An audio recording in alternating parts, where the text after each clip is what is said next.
Setembro de 1987. Goiânia, uma cidade tranquila no coração do Brasil, foi palco de uma das maiores tragédias radiológicas do mundo. Um pó azul brilhante, aparentemente inofensivo, retirado de uma sucata, espalhou desespero, medo e mortes. Você vai conhecer agora a história do acidente com o Césio 137 e entender como um simples descuido e desconhecimento básico, tanto de pessoas comuns como autoridades, pode mudar para sempre a vida de uma cidade. Domingo, 13 de setembro de 1987, uma tarde ensolarada e dois jovens, Wagner, de apenas 20 anos, e Roberto, de 21, vagavam pelas ruínas de uma antiga clínica de radioterapia, situada na Avenida Paranaíba, setor central de Goiânia. Ali, entre escombros e abandono, encontraram algo que parecia ser apenas sucata, uma máquina grande, pesada e enferrujada. Para eles, aquilo não passava de uma oportunidade de negócios, ou seja, desmontar, vender as peças e ganhar algum dinheiro. Após algumas horas de trabalho usando ferramentas simples, conseguiram desmontar parte da máquina e, no início da noite, levaram aquela peça pesada e depositaram aquele equipamento na casa de Roberto, situada na Rua 57, setor central de Goiânia. Nesse momento, ao abrirem um lacre daquele aparelho, sem imaginar, estavam abrindo as portas para o maior acidente radiológico do mundo, fora de usinas nucleares. Tudo começava ali, silenciosamente, invisivelmente, e mudariam para sempre a vida de milhares de pessoas. Nesse mesmo dia, Wagner e Roberto começaram a sentir algo estranho. Tontura, náuseas, vômitos, sintomas comuns, que eles imaginaram ser de alguma comida estragada. Mas não era apenas isso. Na manhã seguinte, Wagner já apresentava diarreia intensa, e em uma de suas mãos, um inchaço começou a aparecer, silencioso, mas implacável. Sem entender o que acontecia, buscou ajuda médica. No dia 18 de setembro, no Hospital São Lucas, na Rua 4, centro da cidade, e ao lado da clínica abandonada, o diagnóstico foi até simples, ou seja, uma reação alérgica, talvez causada por alimento, e a orientação foi simplesmente repousar por alguns dias. Enquanto isso, Wagner ficou ainda por 3 dias desmontando ainda mais a máquina para facilitar a venda da sucata. 10 dias após a retirada do objeto, no dia 23, Wagner, que não apresentava melhoras do seu mal-estar dos dias anteriores, foi internado no Hospital Santa Maria, localizado na Rua 5, Centro. Lá ele permaneceu até o dia 27, quando os efeitos da exposição radioativa na sua pele foram diagnosticados como sendo uma doença de pele. Por esta razão, providenciou-se a sua imediata transferência para o Hospital de Doenças Tropicais, HDT, localizado no setor Parque das Laranjeiras. Em 18 de setembro, 5 dias após a retirada da máquina da clínica abandonada, Devair, de 36 anos, dono de um ferro velho, situado à Rua 26A, setor aeroporto, adquiriu um cilindro metálico pesado, com quase 100 quilos. Para isso teve ajuda de funcionários e da própria dupla Wagner e Roberto. Para Devair, nada além de mais uma sucata interessante, que poderia render algum dinheiro.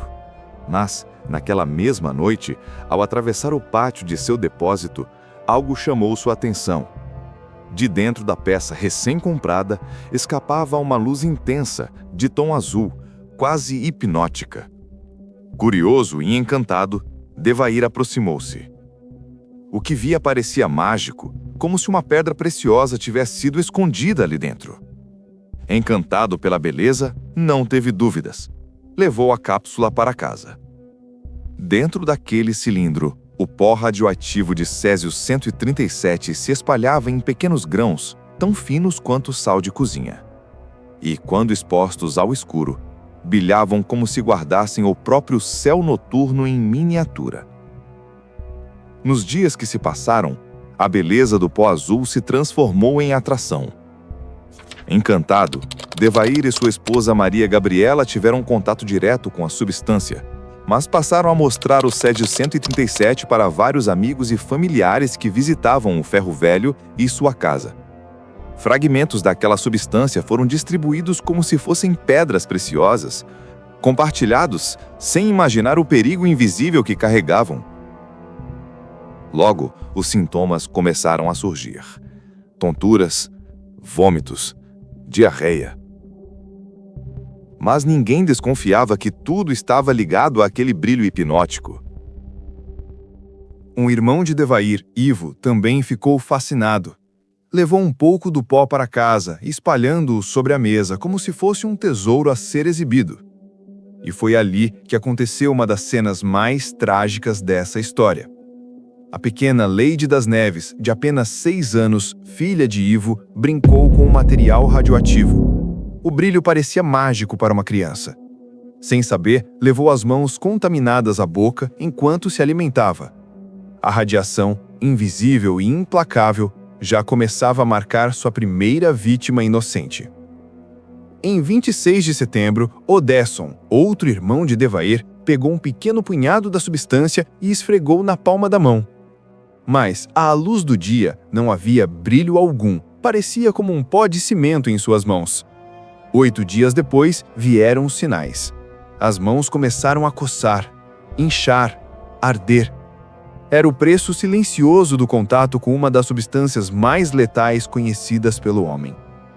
Durante todo esse tempo, funcionários de Devair continuavam no ferro velho trabalhando em desmontar o restante da peça.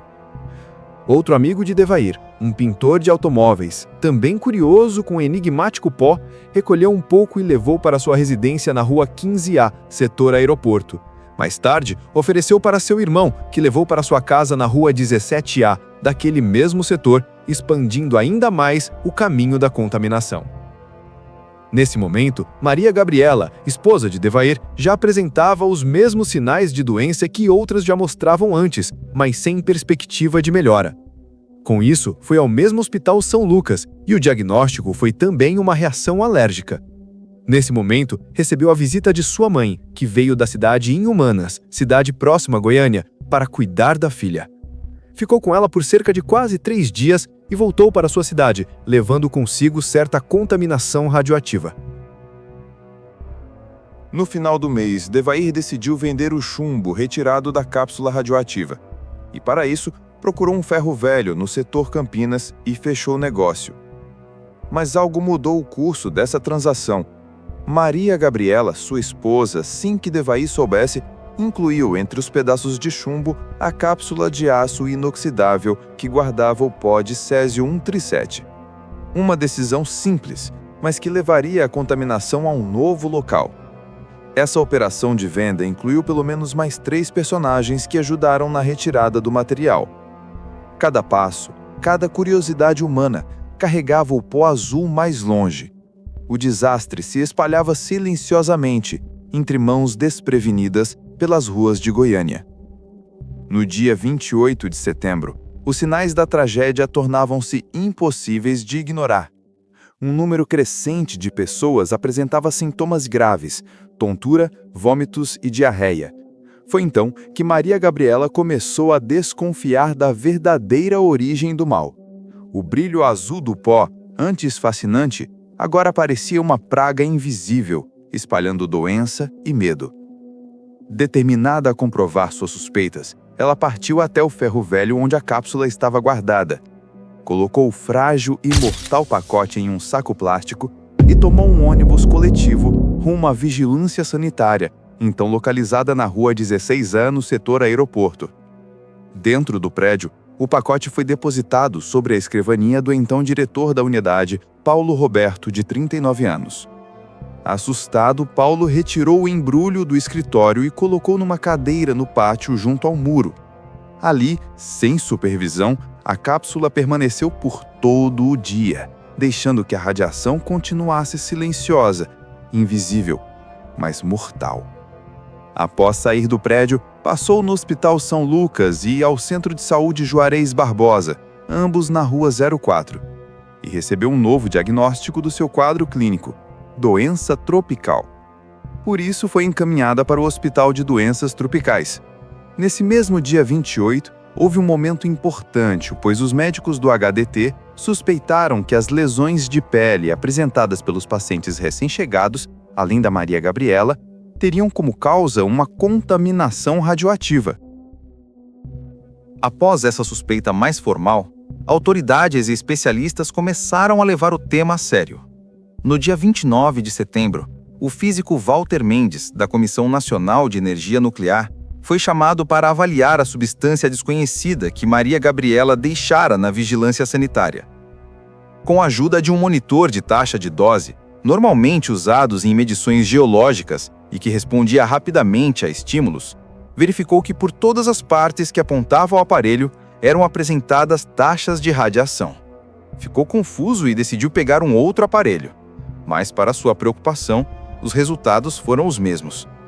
Conforme foi chegando próximo ao ferrovelho de Devair, o aparelho apresentava resultados superiores aos suportados pelo aparelho. Sendo assim, não haviam mais nenhuma dúvida. O físico e autoridades tiveram que convencer Devair, Maria Gabriela, amigos e vizinhos a abandonarem o local. Em paralelo, autoridades foram acionadas, como polícia, bombeiros, autoridades da prefeitura e até governo. Afinal, toda ajuda, então inédita para o caso, tinha que chegar urgentemente. Enquanto a cápsula permanecia silenciosa, espalhando radiação invisível, as autoridades começaram finalmente a reagir. Foram acionados diversos segmentos da Defesa Civil e iniciaram-se os reexames nos locais já suspeitos de contaminação, o ferrovelho de Devair e a própria vigilância sanitária. Para organizar o atendimento às vítimas, a Secretaria de Saúde selecionou o Estádio Olímpico, no centro da cidade, como ponto de monitoramento e triagem. Ali, pessoas afetadas começaram a ser examinadas e registradas, dando início a um esforço de contenção jamais visto na cidade.